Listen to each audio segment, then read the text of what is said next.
On Saturday night, roughly 400 people gathered for an evening of North Korean music at Merkin Hall, a concert space on Manhattan's Upper West Side. The Ureuk Symphony Orchestra, a 40-member, semi-professional ensemble based in the New York area, was performing its 118th concert. The event had been organized by the Korean-American National Coordinating Council, KANCC, a non-profit established in 1997. A security guard wielding a handheld metal detector checked people for weapons at the door. People of various nationalities made their way into the auditorium, where numerous North Korean officials were also seated. At a few minutes after 8, conductor Chris Jun-moo Lee, who was born in South Korea and immigrated to the U.S. in 1972, took the stage. According to the program, Lee, who is 75, makes regular appearances on concert stages across the world, and has conducted many of the world's major orchestras, including the State Symphony Orchestra of DPR Korea, the Pyongyang Conservatory Orchestra, and others. The performance began with the violin concerto, Sahyanga, Thoughts of Home, which is based on the eternal revolutionary songs of Kim Il-sung.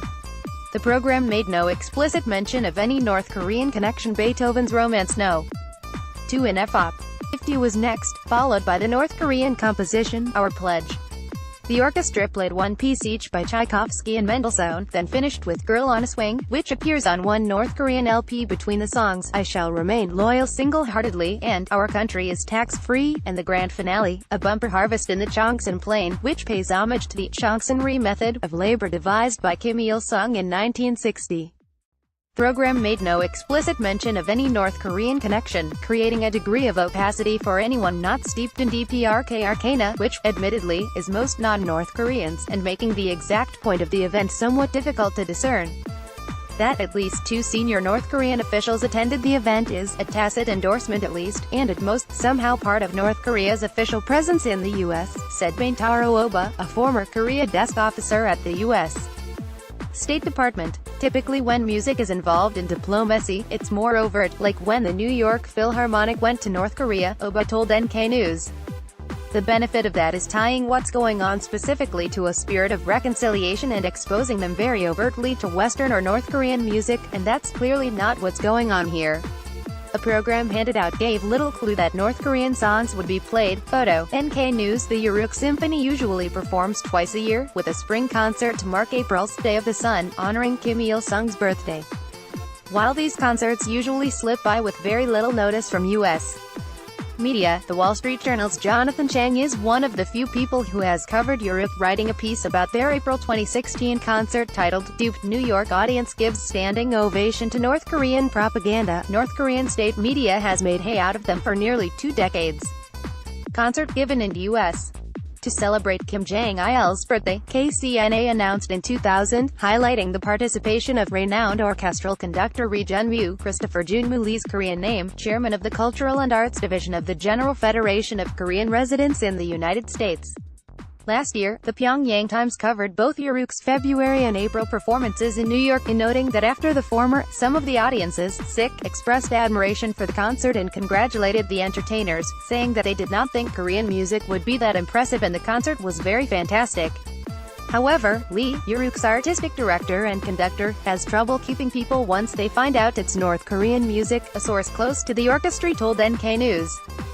The organizers, mostly older men who remember pre-war Korea and want to see the peninsula reunified before they die, genuinely mean well, even if sometimes they go a bit too far, the source said.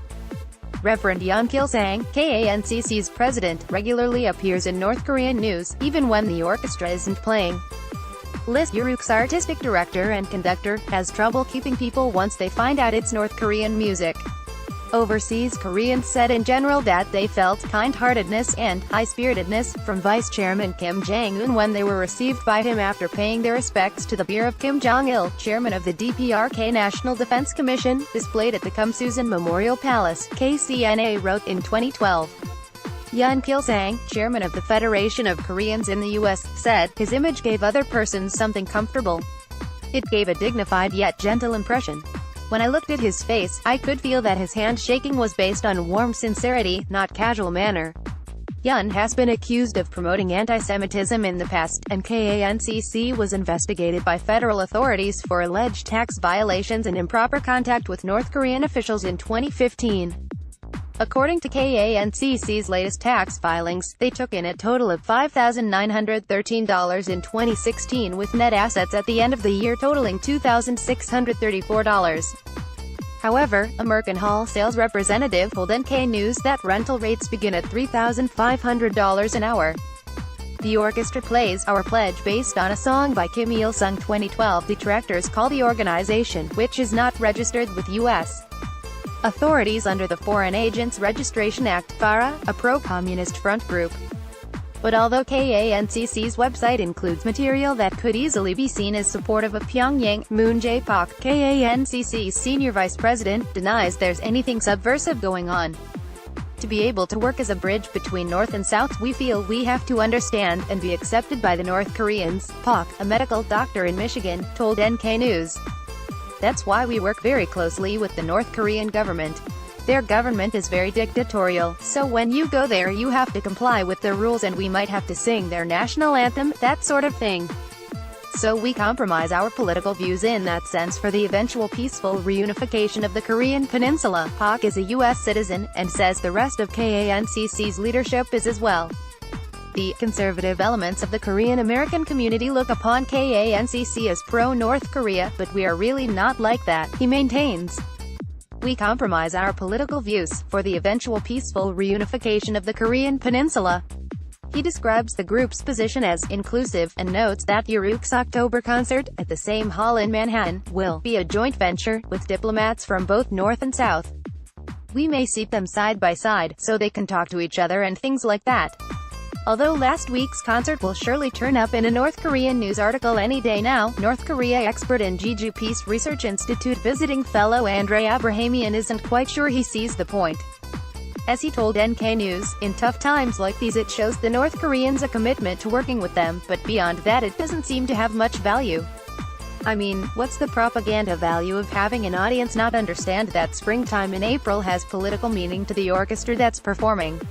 It's a little strange. Edited by Oliver Hotham. Featured image, YouTube screen grab.